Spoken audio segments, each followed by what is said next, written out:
Hi, I'm Jennifer Burke, and welcome to Living Vancouver. Today we are at Urban Fare in Yaletown, and you can find just about anything to cook at home here. But when it comes to dining out, do you get a little nervous about your table manners? Well, last week Susan Matheson guided us through the proper use of tableware. Today she's back with more ways to eat like the Queen. Well, we're here with Susan Matheson of the Image Builders to get a refresher on table manners, and apparently, Susan, I've already committed a major faux pas. What would that be? You're leaning a little heavily on the table, Jennifer. Now, why is that bad? I know it's wrong, but why is that bad? It's comfortable. It's not bad, and it is fine, actually, if there isn't serving on the table already, if there isn't food being served. It is, however, you run the risk of literally knocking things over. Okay. You're also encroaching on other people's public space. All right, well, let's go through the basics of etiquette for a meal. So we start with our napkin. Right. Take the napkin and you place it on your lap. All right. So you're set with your napkin on your lap. Ooh, we have bread. Thank you. Thank you. So we have bread arriving, which is a great thing to get everybody started. It starts to kind of break the ice, so to speak. So we'll take a little bit of the bread. Just take one piece for yourself. This is a great honking piece. It is. What do I do with that? Well, let's put it down and let's take that one on. Take a small piece or just enough of the butter that you think you'll need, and make sure you do a head count to make sure there's enough for everybody.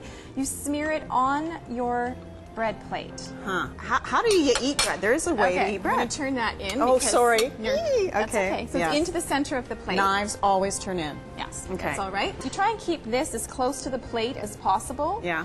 And then you break off a piece that's bite size. Sure. Not giant bite size, just right. Whoops. And then you take your little bit of butter and you butter individually butter each bite? You do. Don't cut your bread. Don't cut your bread with your knife? No, use your hands to toast. Oh, isn't that lovely? Thank you. Salad. Transcontinental. Oh, how lovely. Here we are. Thank you. Get you anything else? I think we're good. We are good. Thank you. Now, I like to eat my salad with my fingers sometimes. Is that bad? Well, a piece like that, it wouldn't be bad. I'm glad you're enjoying it.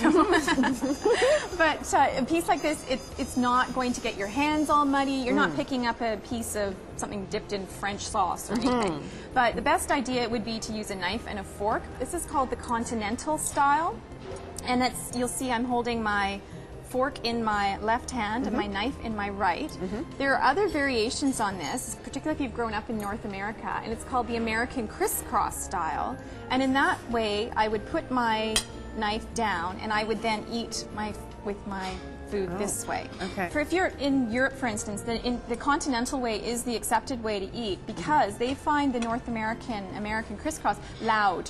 You're always picking things up and putting them down, and it's interfering. It's not tidy. Here's another one that kind of bugs me, but I don't know if it's wrong or not. Is women who apply lipstick after a meal at the table. Lipstick application falls into the grooming category. Right. And any personal grooming, whatever it happens to be. We don't comb our hair at the table. We don't brush our teeth at the table. So people get things stuck in their teeth all the time. Spinach, a chicken bone, a fish bone, whatever. Yes. How do you genteelly remove it? If you put something in your mouth with your finger, so say it's an olive, you put it in your mouth with your hands, you can take it out with your hands. Okay. Okay, and then you just put it at the edge of your plate.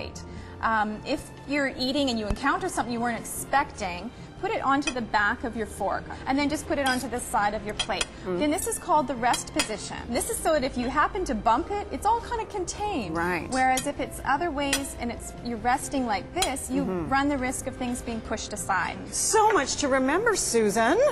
The best thing, Jennifer, though, is just relax. Just relax. Have fun with it. If you make a mistake, even the very famous etiquette consultants in the world who are advisors to John F. Kennedy are known for some very famous blunders. So just relax and have fun. So I'm in good company is what you're saying. Absolutely. Thank you so much. These are very helpful. Thank you.